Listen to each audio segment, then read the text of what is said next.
Flashback on. Di markas klan The Dragon, terlihat Arga yang sedang menepuk-nepuk pundak salah satu anak buahnya yang bernama Bima. The Dragon adalah salah satu mafia yang terkenal dengan kekejamannya. Sama sekali tidak ada yang tahu tentang kekejaman yang Arga lakukan. Dia menyembunyikan rapat bisnis ilegalnya dari semua orang. Semua orang hanya mengetahui bahwa Arga memiliki perusahaan bernama Lex Group yang kini telah bekerja sama dengan perusahaan YPS. Dari dulu Arga memang sangat mencintai Luna, walaupun Luna tak pernah bisa membalas cinta darinya. Bahkan wanita itu telah menolak perjodohan dengannya, lebih memilih menikah dengan seorang pria buruk rupa seperti Jonathan. Saat ini, Arga dan anak buahnya yang bernama Bima dan dua orang lainnya, mereka sedang membicarakan rencana penting yang akan dilakukan oleh mereka sebentar lagi. Bima terlihat begitu tertekan. Bagaimana dia tidak merasa tertekan jika di dalam rencana ini dia harus mengorbankan nyawanya sebagai bentuk hukuman karena dia telah ceroboh di dalam pekerjaannya, membuat Arga mengalami banyak kerugian. Lakukanlah perintah dariku, anggap aja itu adalah hukuman yang harus kamu dapatkan. Soal keluargamu, akan aku menjamin hidup mereka. Kamu tidak perlu khawatir. Arga berkata seperti itu sambil menatap tajam ke arah Bima. Baik Tuan, akan saya lakukan. Bima menganggukkan kepalanya, walaupun sebenarnya dia sangat merasa berat mendapatkan hukuman kejam seperti ini. Tapi itulah resikonya jika telah bergabung dengan sekelompok mafia. Mereka harus mengabdi sampai titik darah penghabisan. Bahkan mereka harus siap dihukum mati jika telah melakukan sebuah kesalahan. Tiba-tiba ponsel Arga pun bergetar. Arga segera meraih ponselnya yang tergeletak di atas meja. Rupanya dia telah mendapatkan pesan dari Tuan Abian. Luna dan Jonathan baru aja angkat kaki dari mansion. Seringaian tajam terlihat dari sudut bibir pria itu. Kemudian Arga pun segera menyuruh Bima dan dua anak buah yang lainnya untuk pergi dari sana. Dia akan mengutus mereka untuk menyerang Jonathan dan Luna. Arga pun menatap tajam kepada ketiga buahnya yang secara bergiliran. Lakukan perintah dariku sekarang, tapi ingat, jangan sampai kalian melukai Luna. Sedikit saja kalian membuat Luna terluka, aku tidak akan memaafkan kalian. Baik Tuan. Flashback off. Arga memukul dua orang anak buahnya yang telah melarikan diri saat Bima membuat seolah-olah bahwa Jonathan telah menusuk perut Bima. Kedua anak buahnya Arga nampak pasrah, membiarkan sang bos memukul mereka dengan sesuka hati. Mereka menyadari kesalahan yang telah mereka perbuat. Sudah aku katakan, kalian jangan melukai Luna. Kenapa kalian malah memukul tangannya? Bentak Arga kepada anak buahnya. Begitu melihat rekaman CCTV kejadian saat ketiga anak buahnya sedang menyerang Arga dan Luna. Maafkan kami Tuan, ucap kedua anak buahnya Arga hampir bersamaan. Arga tidak mau menggubris perkataan mereka. Dia segera pergi dari markasnya untuk menemui seseorang di hotel. Setelah sampai di kamar hotel, Arga melihat Selena yang sudah memakai lingerie begitu seksi. Wanita itu dengan sangat manja memeluk Arga yang baru saja tiba. Aku kangen sama kamu sayang. Seperti itulah sifat Selena. Dia ingin memiliki apapun yang dimiliki oleh Luna. Termasuk Arga. Rasanya dia tidak rela jika pria sekaya dan setampan Arga harus berjodoh dengan adik tirinya itu. Sehingga dia melakukan cara apapun untuk bisa mendapatkan Arga, termasuk menjadi budak nafsunya. Selena yakin suatu hari nanti Arga akan jatuh cinta kepadanya jika mereka saling sering melakukannya. Bukan hanya itu, Selena pun sangat berambisi ingin menguasai perusahaan YPS, perusahaan yang kini telah dipimpin oleh Luna. Arga melepaskan pelukan Selena. Aku lagi malas Selena. Untuk apa kamu menyuruh aku datang ke sini? Karena aku merindukanmu, jawab Selena dengan nada manja. Jangan karena kita sering tidur bersama, kamu menganggap hubungan ini spesial. Karena aku bisa meniduri wanita manapun selain kamu. Kamu harus ingat, hubungan kita hanya sebatas partner lajang saja, ucap Arga dengan nada ketus. Sebenarnya, aku tidak mengerti apa yang kamu suka dari Luna.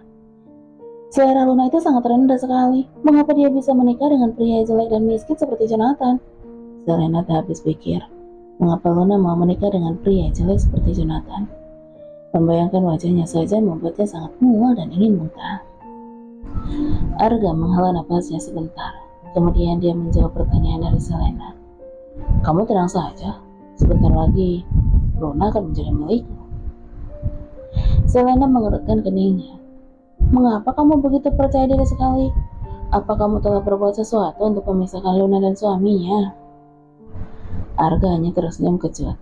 Dia pun duduk di kursi sofa, meneguk minuman segelas loki wine yang telah disediakan oleh Selena. Selena pun duduk di pangkuan Arga, mengucap bibir pria itu sekilas. Jika seandainya kamu dan Luna menikah, aku masih siap kok melayani kamu kapan aja. Yang pasti, aku akan lebih hot dibandingkan Luna di atas ranjang. Selena sangat merasa yakin, suatu hari nanti Arga akan memilihnya. Arga akan membuang Luna setelah merasa bosan dengan wanita itu. Kemudian, Selena akan hidup bahagia dengan menjadi CEO di YPS dan memiliki suami kaya raya seperti Arga. Oke, kalau itu maumu, jawab Arga dengan santai. Dia memang bukan tipe pria setia, tapi dia adalah seorang pria yang sangat ambisius. Jika dia menginginkan sesuatu, dia harus mendapatkannya.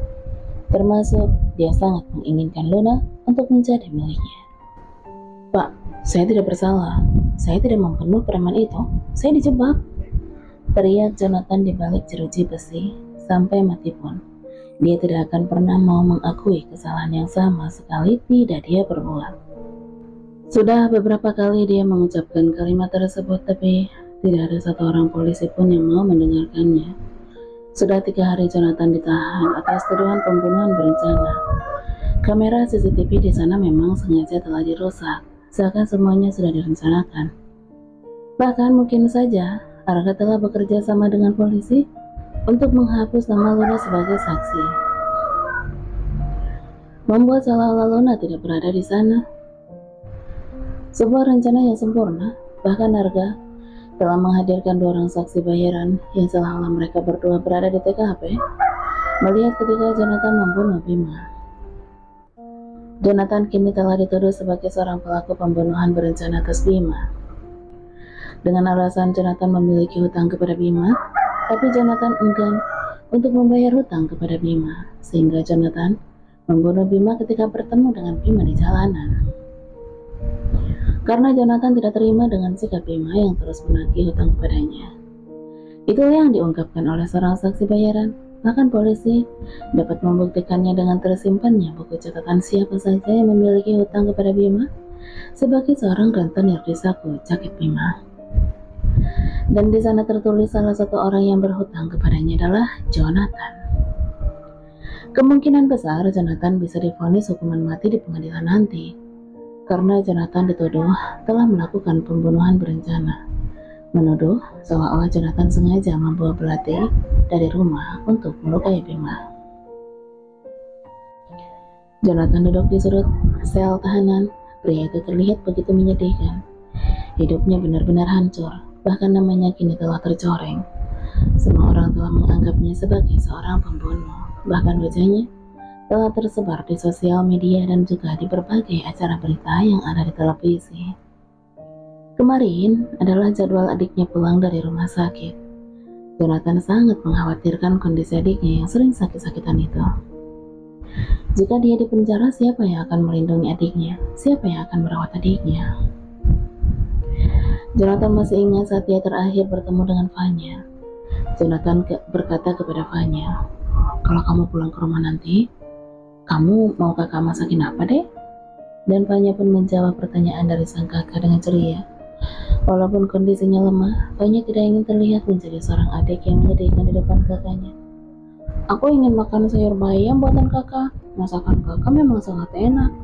Dan aku juga ingin setelah aku sembuh kita liburan bersama ke pantai. Ajak Luna juga. Vanya dan Luna memang cukup dekat. Sikap Luna kepada Vanya sangat berbeda dengan sikap Luna kepada Jonathan. Walaupun begitu, Jonathan sangat merasa lega. Karena walaupun Luna adalah seorang wanita yang sangat angkuh, tapi dia bisa bersikap baik kepada adiknya. Namun, Jonathan tidak paham selama 3 hari ini mengapa Luna tidak menemuinya. Bahkan Luna sama sekali tidak mengirim pengacara untuknya. Bukan hanya itu saja, mengapa berdasarkan keterangan saksi seolah-olah Luna sama sekali tidak berada di TKP. Jonathan segera berlari saat melihat ada seorang polisi melewati sel tempat dia ditahan. "Pak, tolong bantu saya ingin berbicara dengan Luna. CEO di IEBS itu adalah istri saya. Dia yang akan membuktikan kalau saya sama sekali tidak bersalah. Dan saya ingin tahu bagaimana kabar adik saya mohon." Polisi itu pun berkata, "Jangan membuat sebuah berita kebohongan. Sudah beberapa kali kamu mengatakan hal itu. Tapi nyatanya Luna Alexander saat ini tidak sedang berada di Indonesia. Saya dengar dia sedang ada di perjalanan bisnis ke luar negeri." Jonathan tercengang mendengar pertanyaan yang diucapkan oleh polisi tersebut. Mengapa di situasi genting seperti ini, Luna harus pergi ke luar negeri? "Lalu di mana polisi yang menangkap aku? Bukannya mereka melihat ada Luna bersamaku waktu itu? Bahkan Luna udah bilang kepada mereka kalau aku sama sekali tidak bersalah." Jonathan berkata dengan emosi. Malam itu, saat kejadian meninggalnya Bima, Luna memang sudah mengatakan kepada polisi dan menangkap Jonathan bahwa dia siap dijadikan saksi. Karena memang Jonathan sama sekali tidak bersalah. Dan polisi yang menangkap Jonathan bilang kalau mereka akan menindaklanjuti terlebih dahulu kasus kematian Bima itu. Namun, polisi tersebut sama sekali tidak menjawab pertanyaan dari Jonathan. Dia pergi begitu saja meninggalkan pria itu. Jonathan nampak mematuh mengapa Luna harus pergi ke luar negeri. Apakah mungkin Luna telah membohonginya? Padahal wanita itu adalah satu-satunya saksi yang bisa membuktikan bahwa Jonathan sama sekali tidak bersalah. Bahkan Luna telah mengingkari janjinya untuk mengirimkan pengacara padanya. Padahal dia terjebak di situasi seperti ini demi menolong istrinya itu. Apakah mungkin Jonathan telah dijebak? Mungkin saja. Orang yang menjebaknya memiliki kekuasaan sampai bisa bekerja sama dengan polisi. Tangan pria itu pun terpal kuat. Begitu hinakah dirinya sampai dia harus diperlakukan seperti ini oleh semua orang? Hanya karena dia seorang pria buruk rupa dan hidup miskin? Semua orang selalu memandang jijik kepadanya dan menghinanya dengan sesuka hati. Bahkan dengan teganya, dia telah dijebak seperti ini, membuat dia harus mendapatkan hukuman yang sama sekali tidak dia perbuat. Hati Jonathan saat ini begitu resah dan gelisah. Jika Luna berada di luar negeri, lalu selama 3 hari ini, siapa yang menjaga adiknya? Demi Tuhan, Jonathan tidak akan pernah memaafkan Luna dan siapapun yang telah menjebaknya jika terjadi sesuatu yang buruk terhadap adiknya. Seandainya Jonathan tahu apa yang sudah dialami oleh Luna demi dirinya, apakah dia akan tetap membenci Luna?